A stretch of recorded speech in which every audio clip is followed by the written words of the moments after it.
Greetings, Tenno, and today we look at the old piece for a little bit. Welcome to the Chad Mewing DLC, the Sexy Demon patch, the Childhood Trauma update, Freaky Bellis is back, oh no, why is he back? And we go back in time, and oh yeah, and also Whispers here, Warframe's newest DLC release. Let's take a look at the old the old piece. And I can very comfortably say this one was kinda neat. There's a few odd things going on here, a few things that I don't personally like, but overall the update was good. And keep in mind, a lot of this stuff is free. Yeah, all of it is free to play, because the entire game is free to play, so I will be a little bit less harsh in my criticism. So let's move in. Big spoiler warning, by the way. Since I will talk about the story, at least for a little bit, I won't go into excruciating detail, but I will still show pivotal moments and scenes, so you are warned. Do not watch this video if you still want to play the DLC's story. Only watch this if you've already played the DLC story. Okay, let's move on. The first thing to note here is the Drifter and the Operator. Both of them got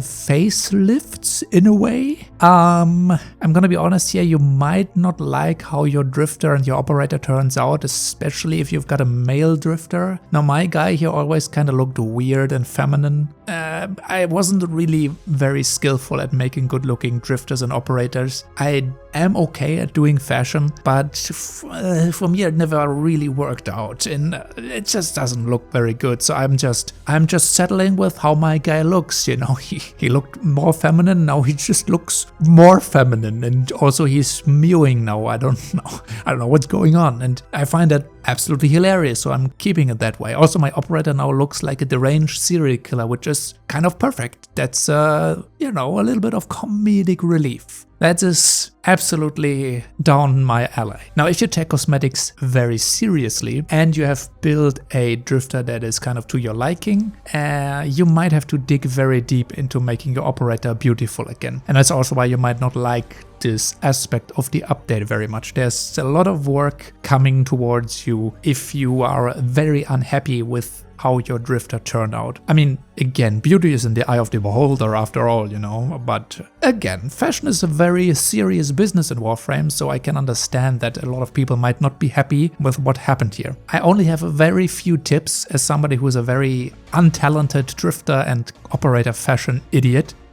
Try to change the default complexion and change the default makeup, because for some reason they put makeup on the males, and maybe add a beard as well. That might help a little bit. Other than that, I can't really help you out with fashioning your Drifter. I'm sure DE is going to add more features to this, since for now there are only very few face options that you can choose from. And yeah, I'm just gonna say that these handsome lads are gonna be my character looks going forward. So you might have to put some more work into this aspect before you can enjoy the DLC, because keep in mind, it's very important. Your Operator will be featured heavily in the DLC. Now you can always obviously replay the quest later on, but if you want your first experience to look good, don't make a deranged serial killer like I did maybe. Now the DLC begins basically with the intro mission that we saw at TennoCon. Dodging the big guy is pretty easy, though apparently some players had trouble in this section.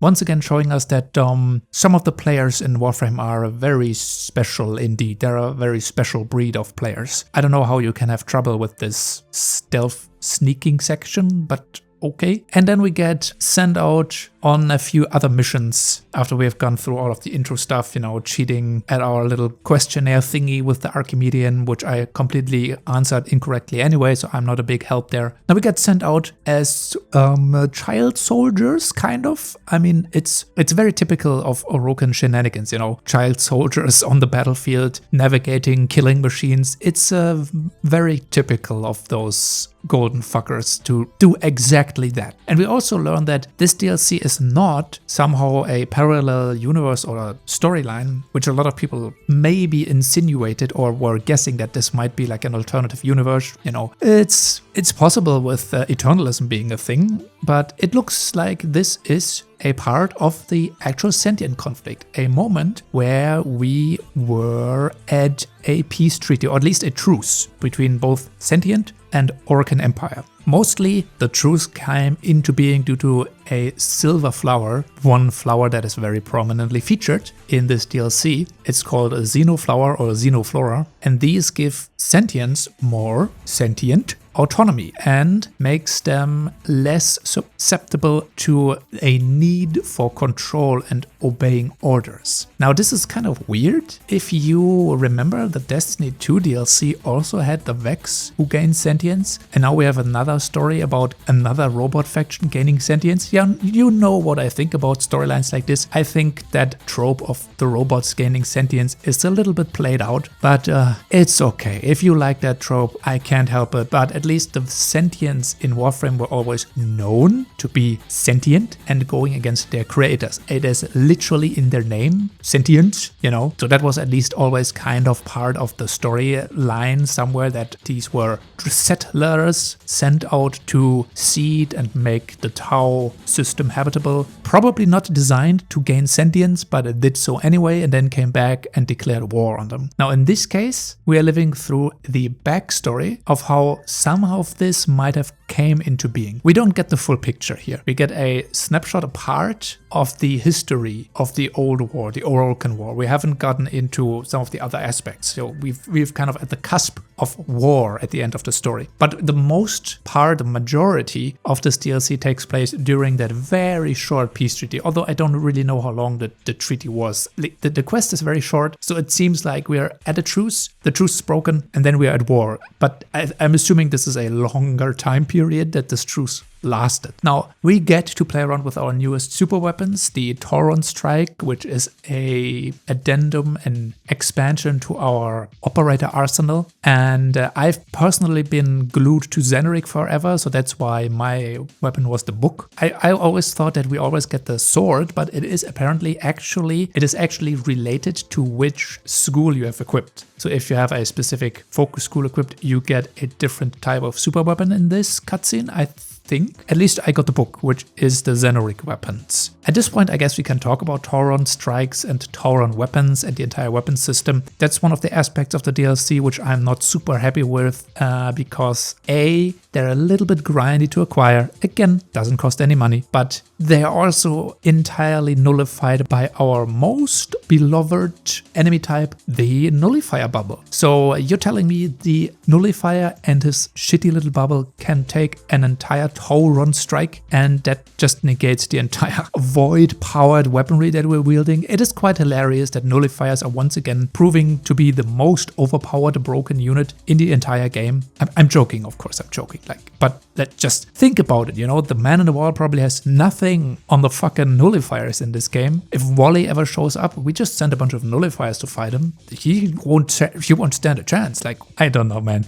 You know, I'm sure the Tauron system will be expanded. I can already see a bunch of Encore updates coming and the old piece getting expanded and our arsenal and lore getting expanded throughout the upcoming months. So I can see DE working on this system. Right now, they feel a little bit weak for what they're supposed to be. Also, the grind for the different weapons and then also the focus grind isn't really motivating me all too much. So currently, full transparency, I have none of the weapons at the moment. I think I'm very close to buying one of them, but I wasn't too motivated to specifically just farm for the weapons. I was kind of doing other things in the update which I found more interesting, which we will talk about later on. Anyway, for now, story-wise, we do some child soldiering and put down one of the sentients, which does not sit well with our little sentient buddy friend over here, which is eace. Eace, we can talk about, I think, later at this point. It's understandable while eace would be a little bit upset because we've kind of murked one of his own at that point, but you know, come on, man. If I wouldn't have killed it, it would have killed me or him, I don't know. But thankfully we got over this issue remarkably quick. I mean, again, I was kind of doing it in self-defense, and I think our little buddy here kind of understands that. So this is why we're reconciling pretty quickly here, so this doesn't strain our relationship too much. But, you know, there's already some childhood trauma happening here. And again, eace, if you didn't know, this is the sentient partner that we have. A part of the truce between both factions is sort of an experiment of how the operator and the, in this case, sentient would or could work together. If our relationship turns out well, it's a gigantic, big example of how sentients and Orokans could potentially coexist. So this is like a big experiment of putting a young sentient and a young Orokan human in quotation marks, together and kind of have them work together, kind of grow up together, and then eventually graduate together and then be like a working pair. It's a little bit concerning that the sentients are kind of at this point reliant on the Xenoflower to calm their need for authority and command. The reason why the one sentient we had to put down was going crazy is because it didn't have access to this stimuli, a drug, I guess, and therefore its need for authority and command took over, and therefore it got a command from the rebel faction's leader, you know, the Splinter faction, and it attacked us. That is not very good if the peace, the truce between the both factions relies on one of the factions being hooked on a unknown flower that makes them docile. I mean, there might be a permanent solution later on in the story if the entire piece didn't fall apart. Eventually, maybe Sentient and Orokan would have figured out as a coexistence how to get them off the reliance on the Xenoflower. But for now, you know, it's already a fragile piece if you keep in the back of your mind that all of this relies on the Xenoflowers being effective and not somebody messing with them or destroying them somehow. So there's already something really concerning happening under the hood there. And also, if you listen to the rebel faction leader, you get a very specific impression that what you're doing and the side you're working on, yeah, that might not be the best idea. What you're doing here is not furthering the goals that you might want to further as the player. But for now, you know, you are an Orokan, you work for the Orokan. The player character, the character in-game, your operator isn't aware of what we know about the Orokan at this point. And of course, our handsome pre-cloning degeneration Grineer are present. Well, maybe not all of them were blessed with handsomeness, but it's all in the eyes of the beholder, of course. I'm not pointing at anyone here. And then there's obviously the Splinter faction of Dex and Grineer who threaten the peace. They're led by an enigmatic figure that pretty much, again, teases at a much larger picture going on in the background for the entirety of the DLC. AKA, you should pretty much early on realize that we are likely not working towards a benevolent goal, especially we as the operator, we are essentially working for the Orokan, who are notoriously evil. And the feeling solidifies itself when you escort a mysterious executor in his entourage here. An executor of the Orokan Empire, you know, one of the big boys, one of the really, really big boys. And the very second I stepped into his mission, I was waiting basically for Ballas to step out of this escort vehicle, which she absolutely did indeed. And he is an absolutely vile creep, as expected. Dude, don't touch the kid, man. Keep your hands off the kid. That's a child, sir.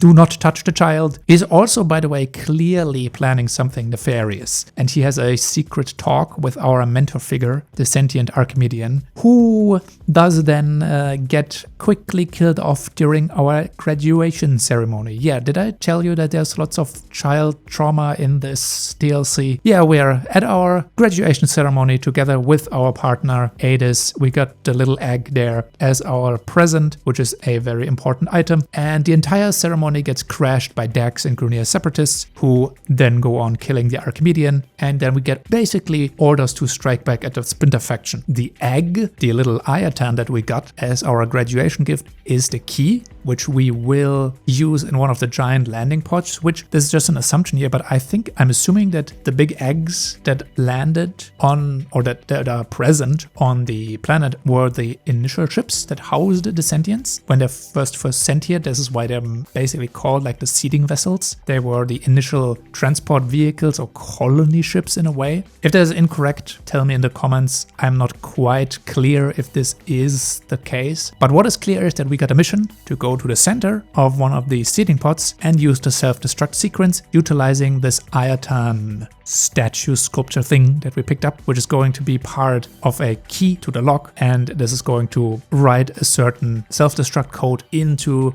this seating pod, which is the basic main structure that the separatists are using. So we're basically blowing up the separatists' stronghold, and we do exactly that. We then go and fight the separatist leader, who is possessing and actually piloting warframes. That is an interesting little detail here. So apparently we're not the only people who can pilot warframes through transference. Wonder how this separatist leader is doing it. And also during the entire fight, that separatist leader, the rebel leader, is talking to us, and it gets clearer and clearer and clearer and more obvious that we are doing something very wrong here. Something really bad is going to happen if we continue down this road. Something really, really fucked is in the waiting. Again, keep in mind, Ballas is involved in this. Ballas has planned parts of what's going on here. Of course, something absolutely fucked up is going to happen once we finish the mission. It's Ballas. And as expected, once we blow up the seeding vessel, looks like we got duped. We actually, well, destroyed all of the xenoflowers that were so crucial to our lasting peace and truce between the sentients and the Orokin. And who done it? Who done it? Yeah, it was Ballas, obviously.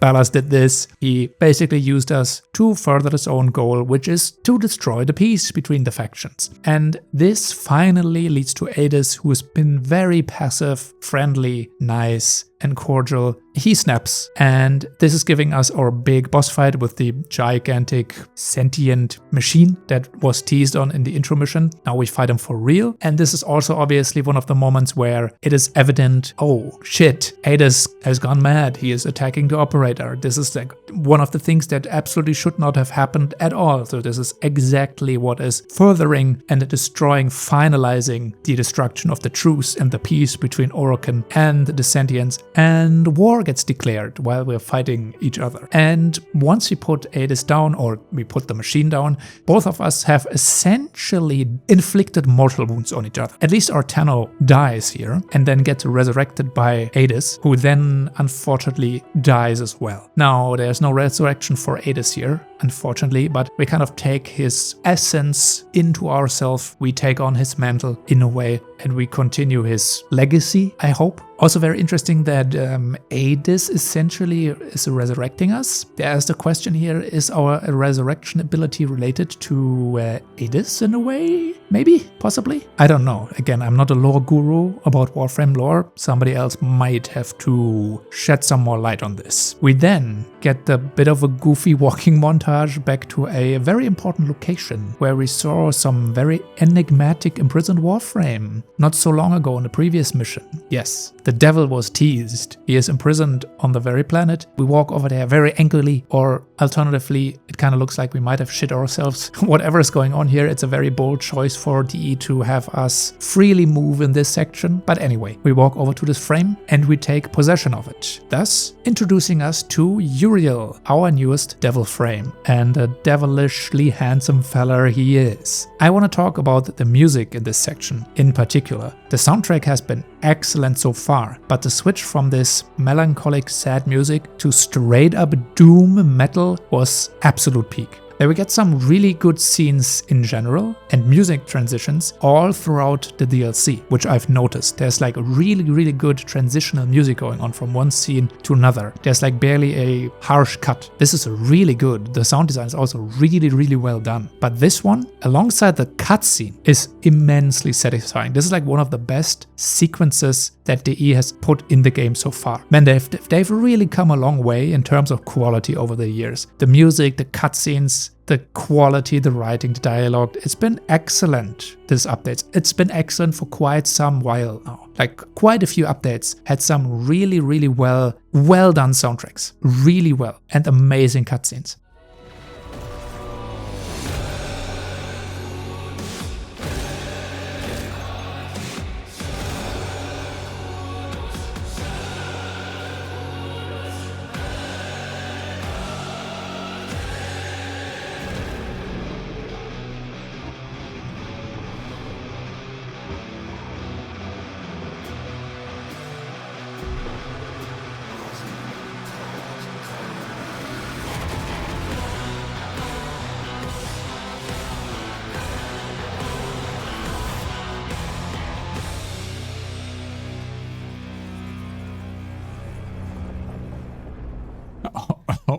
Okay.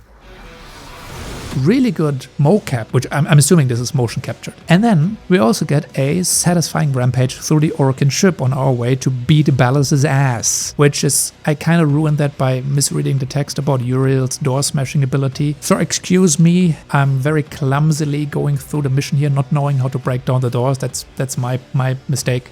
Also, his ultimate was bugged, so I unfortunately could not explode in violent anger. I would have really liked to explode in violent anger, but unfortunately, all you're gonna see here is me running into walls and doors, trying to smash through them and not understanding what I'm doing wrong. I'm sorry, I didn't read the text. Unfortunately, all is for naught. And at the end, we don't find Ballas. He's gone. But we find Margulis, who was teased a little bit in a previous scene in the quest. And I also guess this is where I missed some part of the lore, because at first when I saw Margulis' eyes, I assumed this was Wally playing another trick on us. This is not Margulis. This is like spooky, I don't know what that is. But it turns out Margulis is canonically blind after an incident with Rel. So I'm assuming she just doesn't wear an eye patch or a band over her eyes. She just looks like this with her fucked up eyes. It's a little bit unsettling, that look that she has there. So yeah, it looks like silly old me missed some crucial lore over here, but now I know Margulis is canonically blind and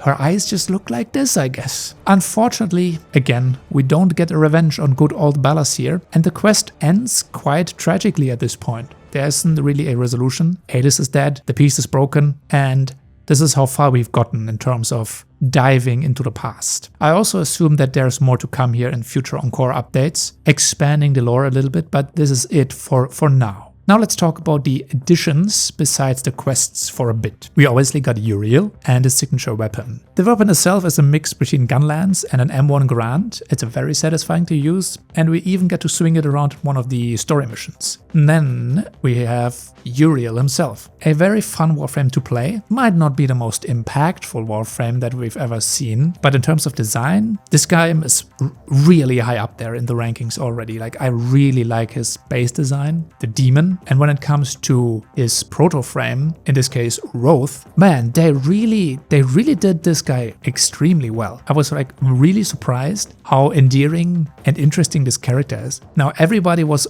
absolutely foaming out of their mouth over Wisp, aka Marie, because obviously she has a giant ass, you know.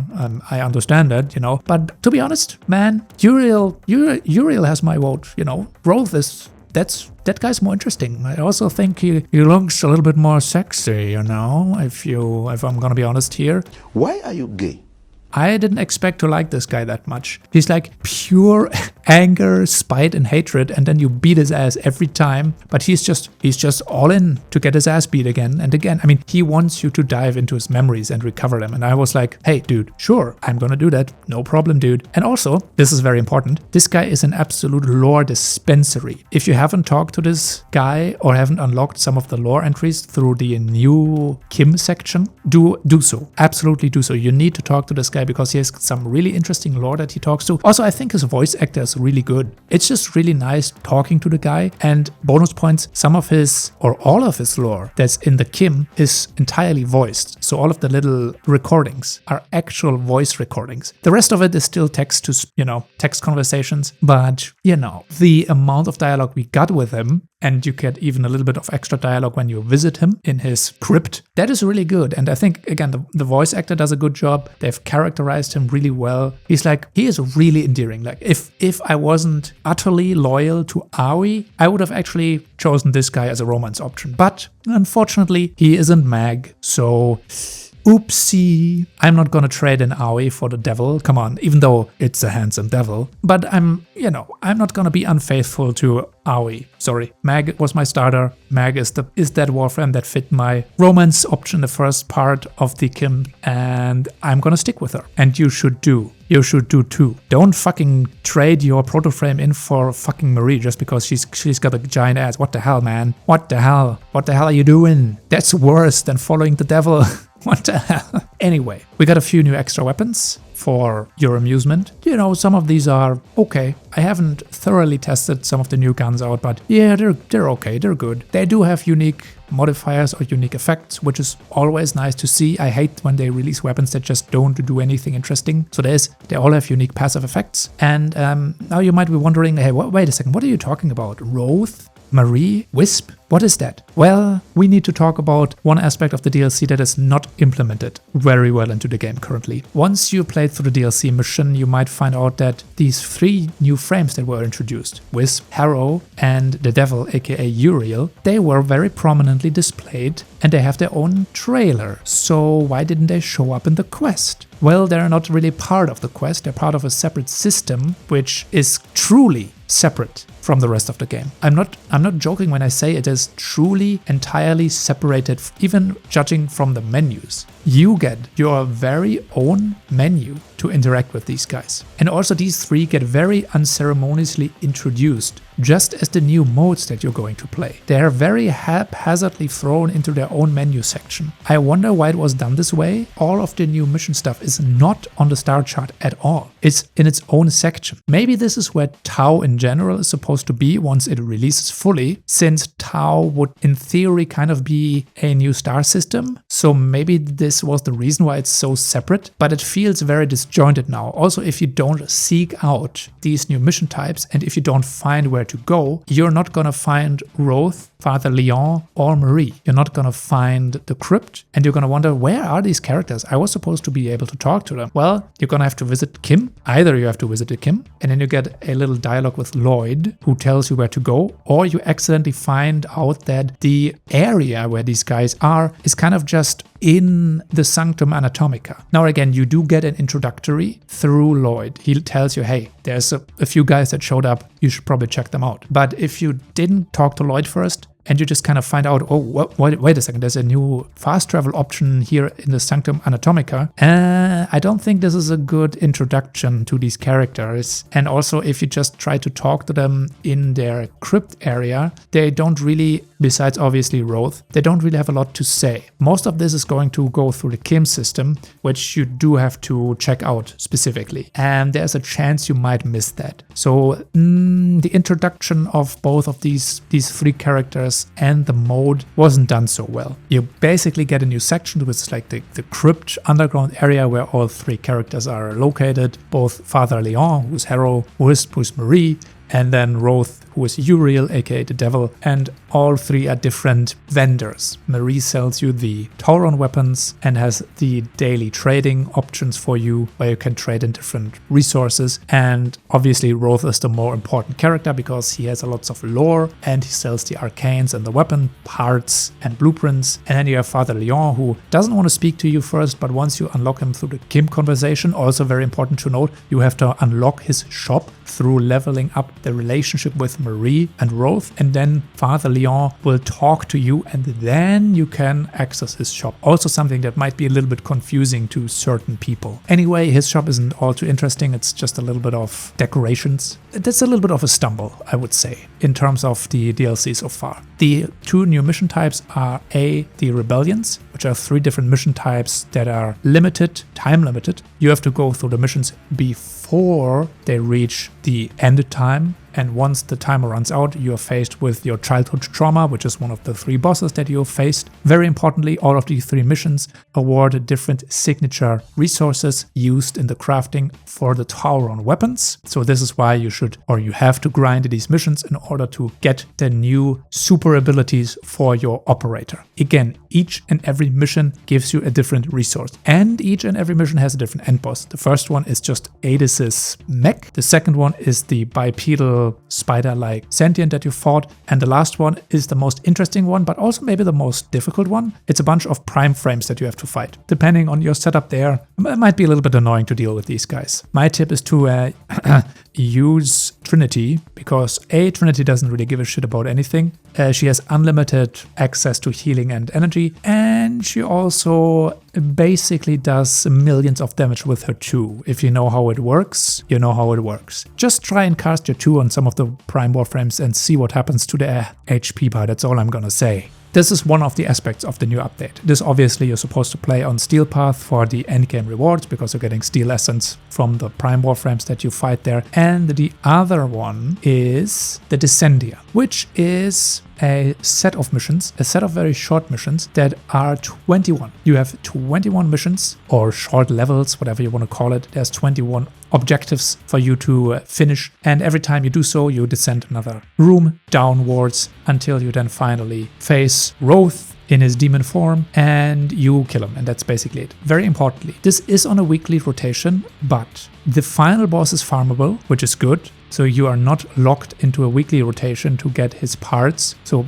don't be afraid. If you've already defeated Roth once, you can just go in there and defeat him again and farm his parts. This Warframe is thankfully not on a weekly rotation. On the other hand, you get all sorts of new arcanes and goodies throughout a normal or a Steel Path run. One tip I could give you is apparently the room with all of the chests in there, which is a loot room, that room respawns every time you go through the Descendia. And if you take a Limbo in there with a max range build or a Zaku, for example, you can basically blow up the entire room immediately, which gives you an immense amount of these resources that you need to trade in to get the arcanes. I've done this about 10 times with Limbo, and I have basically received so much of this resource that I have bought all of the arcanes. So I have all of the arcanes on max level already. Maybe just a little tip, if that loot room is there, if this chest room is present, just take Limbo, blow up the chests, finish it, and just repeat from that stage, because that's just going to give you a bunch of these specific resources that you get from the Descendia. And that's mostly it.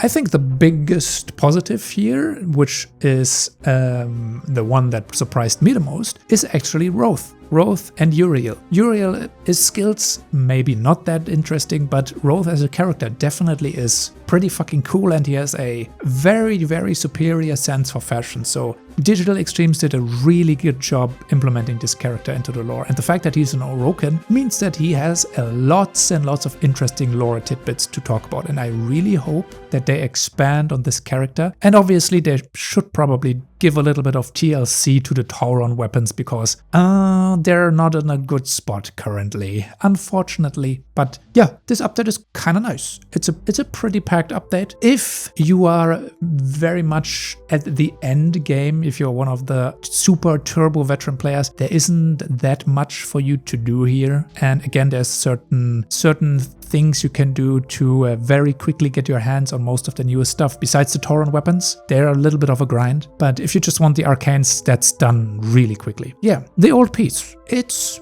good. It has a few shortcomings, but overall, again, it's a free update. It's really difficult to be overly critical of Warframe and Digital Extremes content pipeline and updates, because it's just all free. You know, you don't pay a single cent. You get a neat little story. You can do some activities, farm some gear, you get some cool little weapons, and then you can build a new Warframe, maybe romance the devil if you want to. Yeah, it's not too bad. And thus, this concludes my little review of the old PP. I hope you enjoyed the update as well, and I'll see you next time.